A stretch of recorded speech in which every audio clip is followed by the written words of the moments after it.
¿Qué tal? Soy José Díaz Balart y estas son las noticias de este jueves en Digital. Noticias Telemundo Digital. Victoria inmigrante.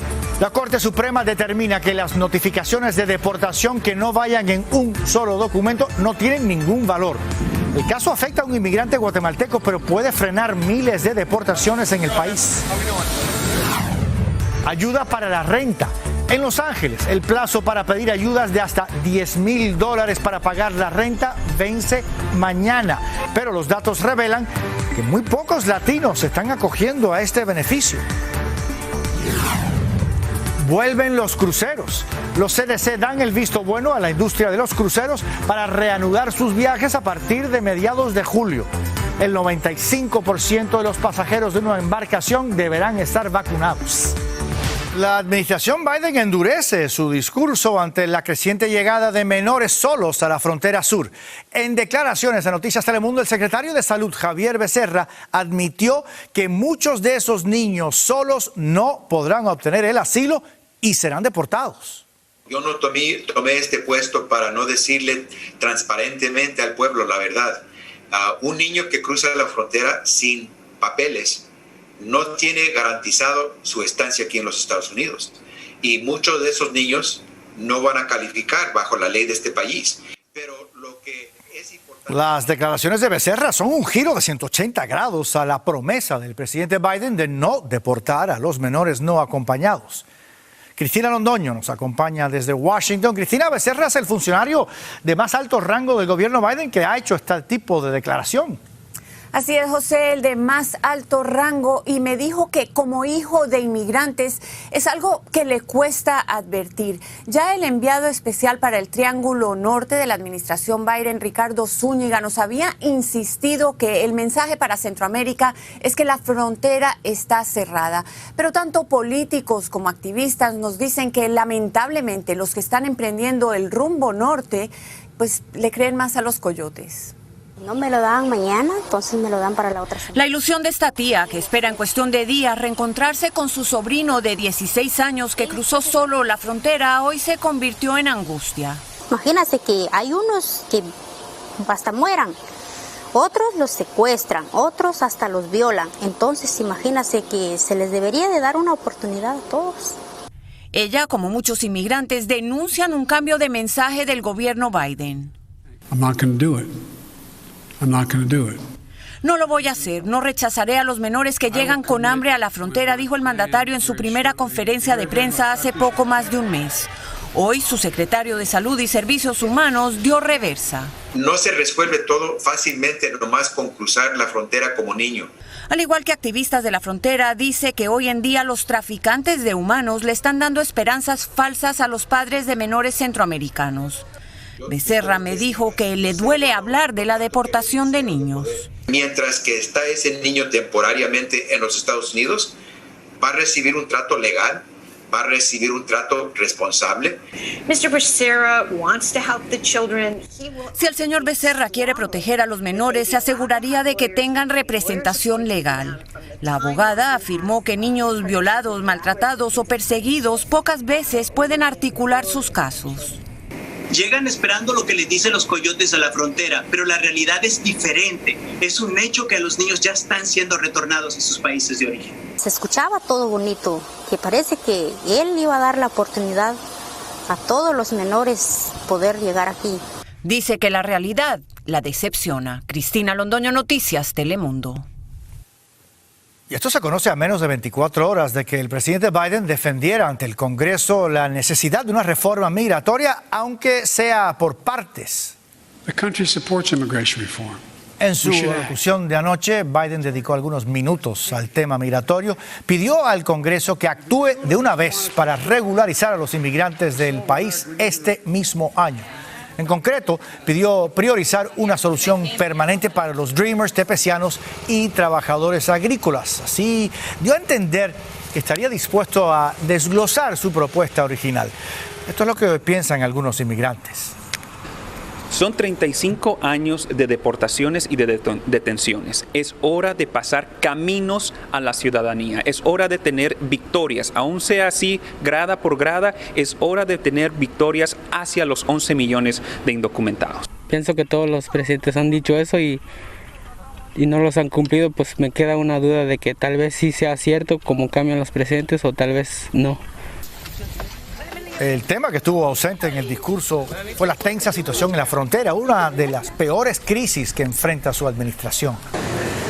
El de anoche fue el primer discurso del presidente Biden en una sesión conjunta del Congreso y fue un discurso único por muchos motivos. Aquí está Julio Vaqueiro con el recuento. Julio, buenas tardes. ¿Qué tal, José? Muy buenas tardes. Sí, hay mucho que destacar de este primer discurso de Biden, comenzando por el hecho que fue el primer discurso frente al Congreso de un presidente más largo de la historia reciente. Ayer Biden habló casi 65 minutos frente al Congreso. El presidente Trump en su primer discurso habló casi la hora exacta, 60 minutos, y el más corto fue en 1981, Ronald Reagan, más o menos media hora frente al Congreso. Quienes escucharon a Joe Biden tienen dos posturas. Algunos creen que les recuerda a las políticas del expresidente Franklin Delano Roosevelt, que sacaron a Estados Unidos de la gran crisis en los años 30, pero otros lo vieron simplemente como socialismo. Lo cierto es que Joe Biden se ve a sí mismo como algo más que solamente un presidente de transición. Y para muestra los grandes datos que ofreció: 220 millones de vacunas aplicadas en los primeros 100 días de su gobierno, un triunfo en la lucha contra el coronavirus.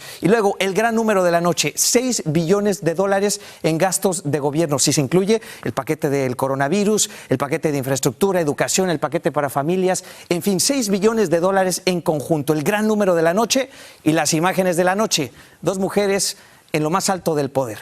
Aquí la historia. Madam Speaker, Madam Vice President. Se hizo historia y Biden lo supo.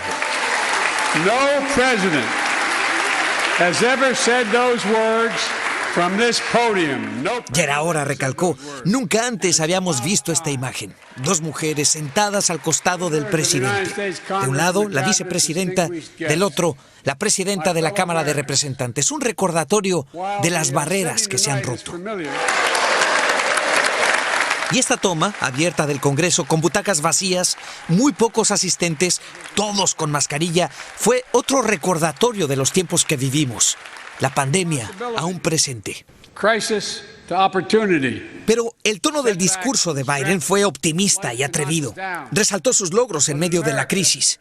Quiere, dijo, aumentar el gasto del gobierno para acelerar la economía y proteger a quienes menos tienen. Para ello, propone cobrar más impuestos a las corporaciones y a quienes ganan más de $400,000 al año. América se mueve hacia adelante, dijo Biden, en un esfuerzo por buscar el acuerdo entre los dos partidos, aunque el bipartidismo encuentra sus límites. Y fueron pocas las ocasiones en las que el presidente robó un aplauso a los republicanos, porque, aunque sus planes son ambiciosos, el país sigue dividido. 100 días del gobierno de Biden y queda todavía mucho camino por delante. Hoy en la noche los esperamos, 11:35, 10:35 en el centro con más noticias. José. Julio Vaquero, muchísimas gracias. Y hoy el presidente Biden viajó a Georgia para seguir promoviendo sus planes de gobierno, pero momentos antes protagonizó una escena que ya se ha hecho viral en las redes sociales. Ahí lo ven. Fíjese, cuando estaba a punto de abordar el Marine One hacia Atlanta junto a la primera dama, Biden se detiene a arrancar una flor silvestre, un diente de león, y ahí lo ven, se lo entregó a su esposa Jill, que aún bajo la mascarilla parece sonreír. En tanto, hoy la Corte Suprema emitió un fallo que puede salvar de la deportación a miles de personas que reciben documentos con información errónea o incompleta durante su proceso migratorio. La decisión, a raíz del caso de un padre guatemalteco, podría cambiar la vida de muchos. María Paula Ochoa tiene los detalles. Augusto hoy respira más tranquilo de saber que puede quedarse legalmente con sus hijos en Estados Unidos. Han sido como casi 10 años de miedo y angustia y sin saber qué va a pasar conmigo. Llegó indocumentado en el 2005 y en el 2013 fue detenido por inmigración y le dieron una orden de deportación. No calificó para aplicar para cancelación de expulsión porque él tenía menos de los 10 años requisitos para poder aplicar. Pero la notificación que recibió estaba defectuosa al no tener ni la fecha ni el lugar para presentarse en corte. por lo que sus abogados abrieron un caso pidiendo se invalide por no presentar la información suficiente, según indica la ley. El nombre de la persona, la dirección, los cargos, la fecha, la dirección de la corte. Sin embargo, según explica, en los últimos 10 años, alrededor del 70% de estos documentos han estado incompletos. En el pasado, muchos que recibieron el documento con la orden de notificación para presentarse en corte, no se les indicó ni la fecha ni el lugar, entre otras cosas, por lo que ellos no cumplían su cita y terminaban, sin saberlo, con una orden de deportación en ausencia. Y hoy la Corte Suprema ordenó se invaliden las notificaciones defectuosas. Según dijo el juez Neil Gorsuch en sus opiniones, si el gobierno espera el cumplimiento de los procesos, el gobierno también tiene que cumplir con los procesos. Este cambio es determinante para todos aquellos que tienen que ver a un juez de inmigración. Si yo sé que en un año tengo una audiencia, me voy a poder preparar, conseguir abogado, asesorarme. En el caso de Augusto, la puerta a su residencia legal. María Paula Ochoa, Noticias, Telemundo.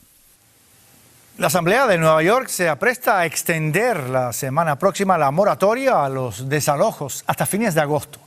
El alivio cubrirá tanto a inquilinos de residencias como de comercios que enfrentan dificultades financieras por la pandemia. Mientras, en ciudades como Los Ángeles, pocos latinos están aprovechando una ayuda para pagar la renta que vence mañana. Francisco Cuevas tiene los detalles. En casa de la familia Hernández, como en la de millones por todo el país, los últimos meses han sido un verdadero dilema entre comprar los artículos de primera necesidad o pagar el alquiler de su pequeño departamento. Más por los niños, que uno le da miedo que nos saquen.